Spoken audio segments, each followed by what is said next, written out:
Hi bachcho. So today we are going to do chapter number 10 Circle of Standard 9th NCERT textbook. Now the previous classes we have already completed theorem 1.10.4. So now today we are going to start 10.5 and we'll try to complete up to 10.12. Let's start 10.5. There is one and only one circle passing through three given non-collinear points. So the theorem says that if you have been given three non-collinear points, then you can draw one circle out of it and there is only one circle. You cannot draw another circle. There cannot be two circles or three circles out of such 3 points. Now what are these non-collinear points? Non-collinear points are such points, if you draw them on plane, you will not be able to draw a single line that has all the 3 points. So तीनों जो एक line के ऊपर आने वाले, if I draw any number of points, then these all points are called collinear points. And the points where you cannot draw a straight line out of it. ये 3 points है.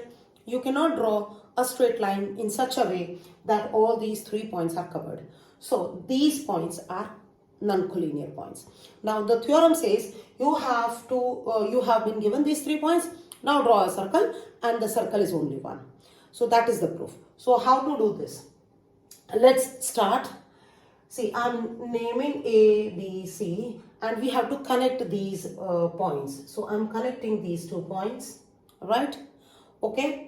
You can also connect if you wish to AC, but it is not required. 2 are enough. Now we have to draw perpendicular bisectors. So I'll take arcs. We have done this arc in lower standards many a time. So we have to draw these arcs and put a line. So this line would be perpendicular bisector of BC. Similarly, I will draw arcs here and I'll draw line, and this is going to be my point of intersection of these lines. The perpendicular bisectors will intersect each other here in this point, at this point. I will name this point as O, and this point O is going to be considered as the center of the circle. Now taking radius OA, OB or OC, you can take either of the radius. All three are going to be equal because all 3 line segments OA, OB and OC are radii again, right? So you can draw any circle taking O as center, and there is going to be only one circle such that it passes through all these 3 points, right? So this is the constructional proof, and so far as narration is concerned, you have to write the steps of construction. That's it. Nothing else is needed in this theorem. Let's move to 10.6. Now 10.6 says equal chords of a circle are equidistant from the center. So the chords are given equal, right? What is given is equal chords are given. Okay. And what is to be proved? That they are equidistant from the center. So let's consider this figure. And here we have 2 chords AB and CD. So these 2 are given equal. They are similar in size, equal in size. Now you have to prove that OM is equal to ON. So what we will do is, we will do slight construction. The construction will involve drawing 2 radii. From O to B and O to D, we have connected chord ka koi bhi 2 end point with the center of the circle O, so that we get these 2 radii, and radius, all the radii are going to be equal. So ek ye ho gaya. Then we have AB is equal to CD. Now you remember in chapter number 5 Euclid, it is given that equals, halves of equals are also equal. Halves of equals are equal. If I have AB and I have CD, and if both are equal, then half of AB is going to be equal to half of CD. So AB is equal to CD is given. So I can very easily write half of AB is equal to half of CD. And what is half? See, if the lines are perpendicular, go back to theorem 10.3. It says if I draw a line from center to chord in such a way that my lines are perpendicular with the chord, then that line will divide the chord into two equal parts. It is going to be, if it is perpendicular, it has to be bisector.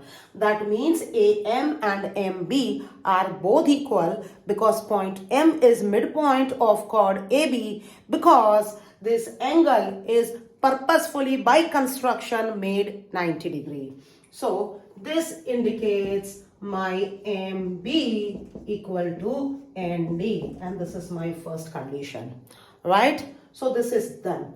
Now two radii are also there, so I can write OB is equal to OD. This is second condition, and this angles are perpendicular, so 90 degree each. So angle OMB is equal to angle OND, and this is my third condition. So my 90 degree angle, my hypotenuse and my one of the sides are equal. Hence by RHS, triangle MOB is congruent to triangle NOD, and by CPCT OM is equal to ON. This is it. This is the proof that if chords are given equal, then the distance from center of both the chords are also equal.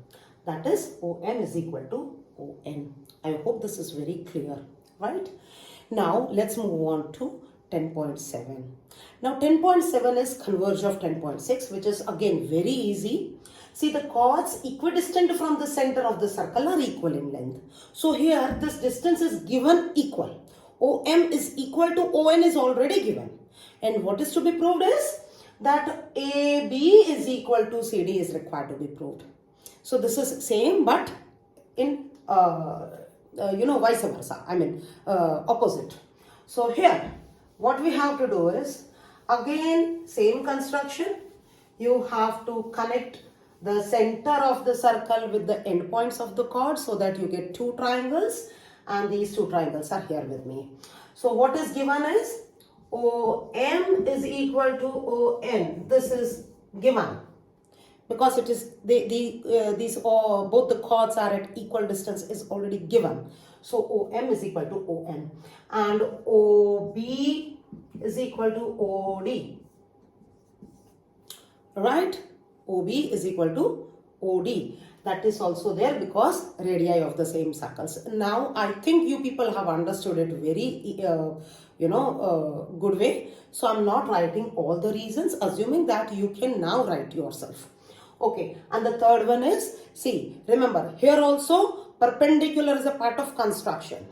So whenever you draw these lines, purposefully it has to be perpendicular. So angle OMB is equal to angle OND, and the reason here is by construction. You have to write this, right? This is by construction. Compulsorily you have to make a note of it. So by, now what is the criteria? R, H and S. Again RHS, right? Thus by RHS, what is happening here? Triangle OMB is congruent to triangle OND, right? OMB is congruent to triangle OND, and hence by CPCT I can prove MB is equal to ND, right? And MB is equal to ND. But again, these are parts. These are not complete chords. So going back to chapter number 5, Euclid, if my two whatever entities are given as equal, then double of both are also equal. So double of equals are equal. That is the axiom, right? Chapter number 5, Euclid's axiom. Double of equals are equal. So if MB is equal to ND, then double of MB is also equal to double of ND. So what I'll do is, MB is equal to ND already given. So 2MB is equal to 2ND. And what is 2MB? 2MB is AB is equal to CD. Now here it is double because the bisector is there. Again, because the line is perpendicular and perpendicular line has to be bisector. Right? I hope this is done and you people are now okay getting it. Now let's move on to one of the most important theorems of this chapter. Theorem number 10.8. Now this theorem is very crucial and it has many applications in the chapter also. Let's do that. The angle subtended by an arc at the center is double the angle subtended by it at any point on the remaining part of the circle. Now see, there are three cases in this particular theorem. And the way we prove first case, rest of all other cases, second and third cases are also going to be proved in the same fashion. So let's prove first one. This is the figure, angle subtended by an arc. So this is an arc AB. If I want to highlight the arc, this is that arc AB. Right? Now the angle subtended by this arc at the center, this is my center. Right? This is my center. So this angle, this is angle subtended by an arc at the center, is double the angle subtended by same arc. इसी arc से दूसरा एक angle subtend होता है. Subtend होना मतलब to get formed, बनना. So इसी arc से दूसरा angle भी subtend होता है and that angle is anywhere in the remaining part of the circle. Right? So I am right now considering major sector. Right? It is major sector. ये minor वाला हो गया and ये major वाला. If you do not want to use the word sector, you can very well use the word arc. So this is my minor arc and this is my major arc. So this angle is in major arc and hence it says that if this is 2x, then this is x. Or if this is x, then this has to be 2x. So this angle is double than this angle. That is the statement and we have to prove it. Let's prove. So what here we will do is, we will draw, we will have, yeah. So we will draw, we'll use the property of a triangle, exterior angle property. So as a part of construction, I will try to join these 2 points O and C and will further extend it. And this is the extension in a straight line, right? So this is that line. Okay. So this is an extension. Point C, O and then further. Now we have got two triangles. What are those triangles? The triangles are OCA, OCA and OCB. Triangle OCB. So these are two triangles. Now in these two triangles, if we use exterior angle property, then this particular angle is going to be equal. This angle is going to be equal to these two angles. This one here and the other angle on this side, right? So these two angles are going to be equal. Why these two angles are equal? These two angles are equal because the other two given sides are radii of the same circle. See, OA and OC both are radii of the same circle. So the length of both the radii are going to be equal, and if the two sides of a triangle are equal, then triangle is isosceles triangle. Such an isosceles triangle will have two angles equal. Right? So these two are equal. Similarly, these two are also equal. Right? These two are also equal.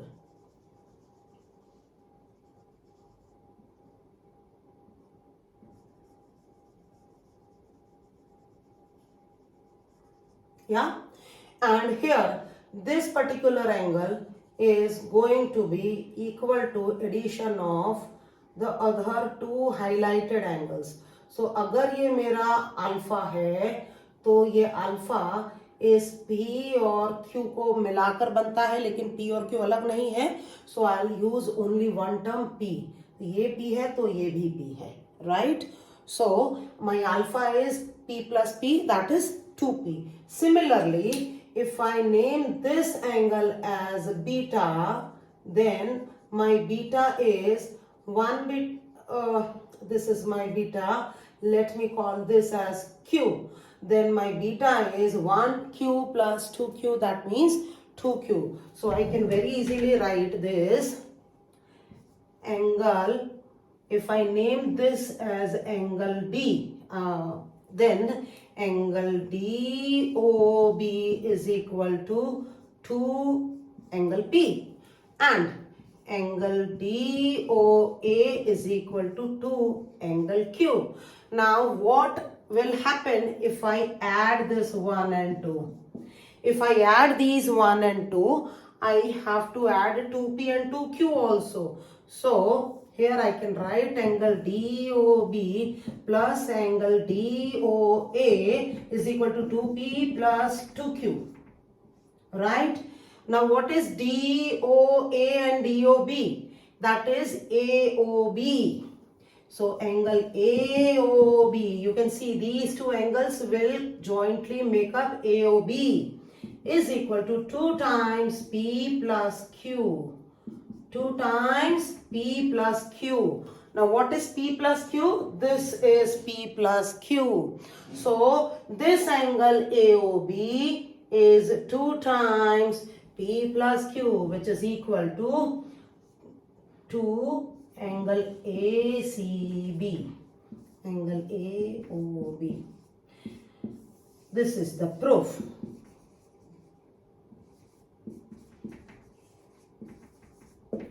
So what is the proof? It says that any angle subtended at center by the given arc AB. So AB is my arc and it subtends some angle at center.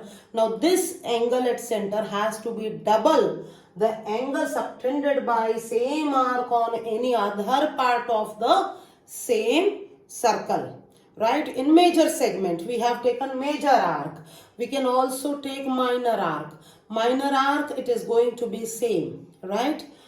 So this is angle AOB is equal to twice angle ACB. And this is the proof of 10.8 part 1.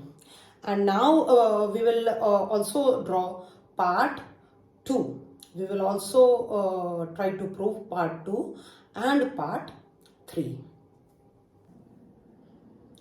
So 10.8 part 2 and 3. Let's start. Part 2 says that if I draw an angle at the center through a diameter, that means angle in a semicircle. Now this is a diameter, so this angle has to be 180 degrees. I'm naming the diameter as A and B.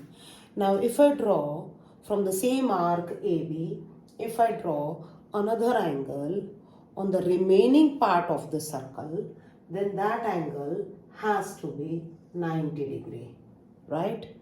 Because this is 180 degree and half of it is 90 degree. This is 90 degree, perpendicular lines.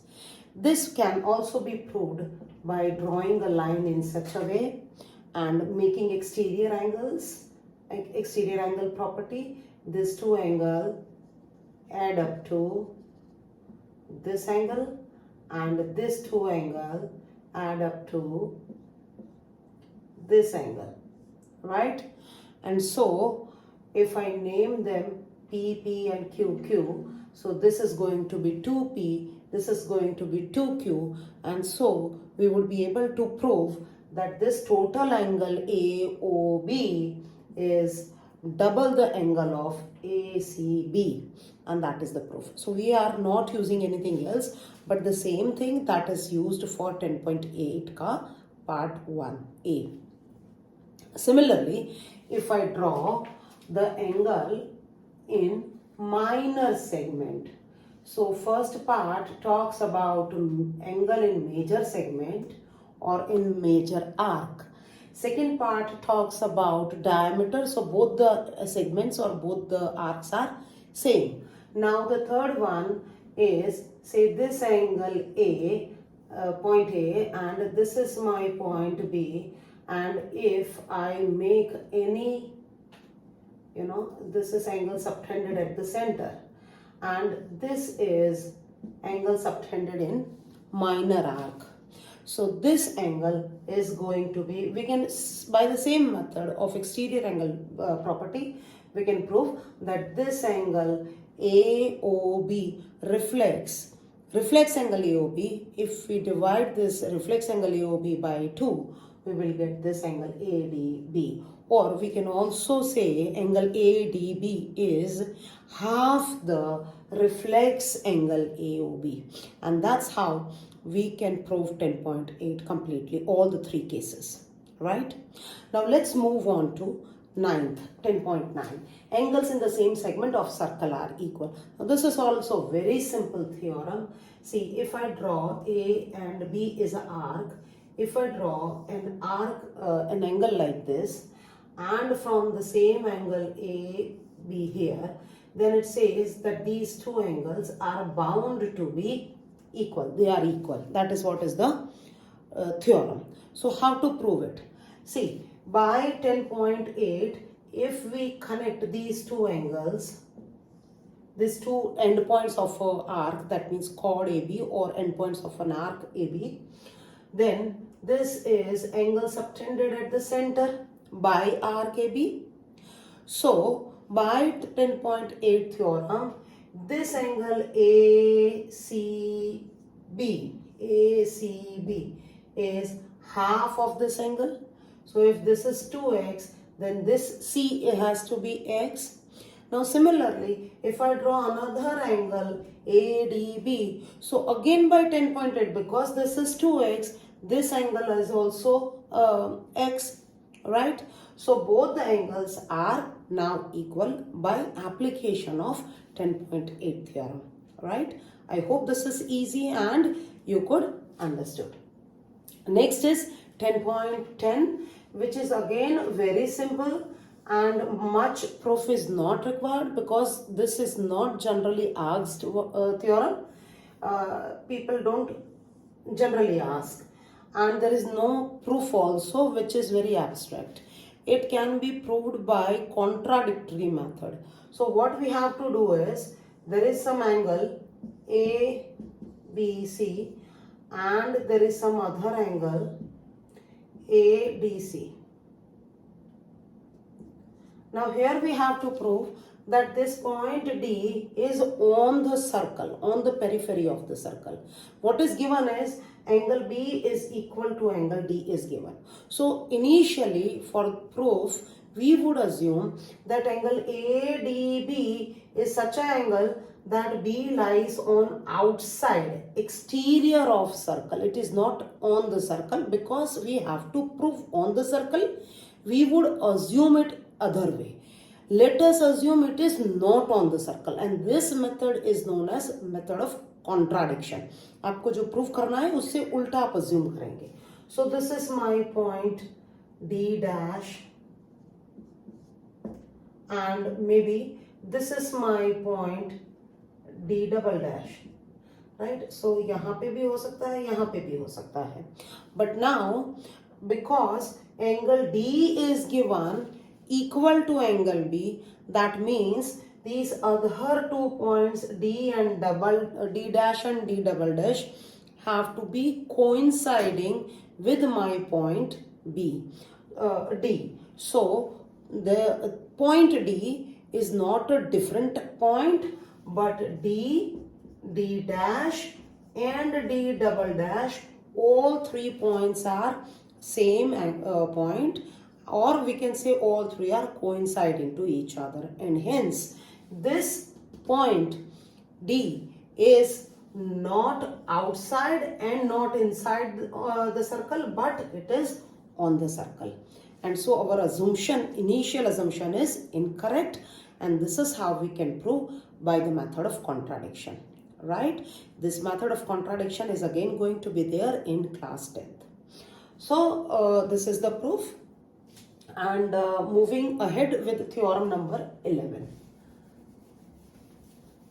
Now theorem 11 and 12 are also very simple but important theorems. However, generally proofs are not asked. They are more of like application kind. Many sums are there which are based on these two theorems, but proof of this theorem is not generally much asked. However, we have to do that. So let's draw a circle, and this says that we have to draw a quadrilateral A, B, C and D, and this quadrilateral is a cyclic quadrilateral. Why? Because all the 4 vertices of this quadrilateral lie on the circle. So all there is A, B, C, D lie on the circle, and so it is called a cyclic quadrilateral. Now what is to be proved here? The proof is angle B plus angle D is 180 degree, and angle A and angle C is 180 degree. That is what is required to be proved. Now this can be proved very easily by the again application of 10.8. So let us connect, right? So I am just connecting any of the 2 vertices, opposite vertices with the center, such that I have both the cases of 10.8, case number 1 and case number 3. So here this is case number 1. If I say this is my BOD, then angle subtended by this BD at the center, let it be 2x.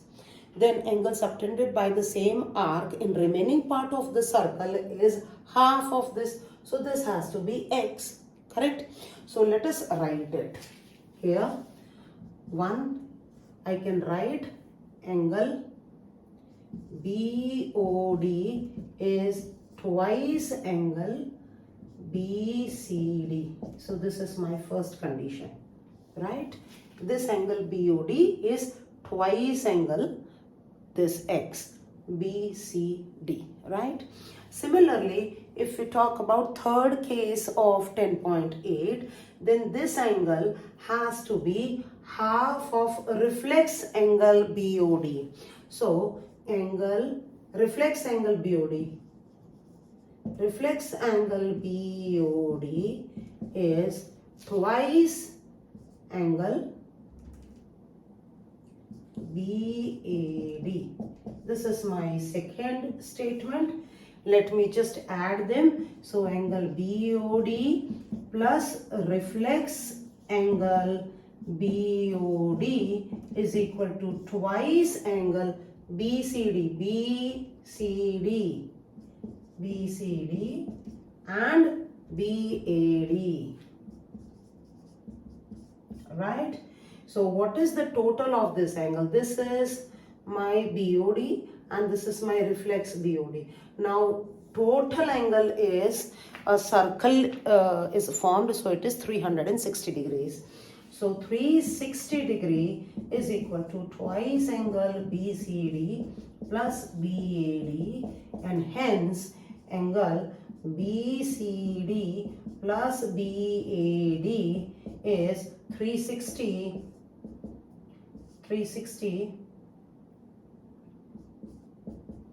divided by 2 is 180 degree. That is how we have to prove this theorem. And the next theorem is also very similar to it. We have to use the same concept, and I assume you people must have understood all the theorems. Please refer it 1-2 times before your exams, and I'm sure you will be able to make it a big difference. See you in the next video where we are going to solve important sums of circle. See you.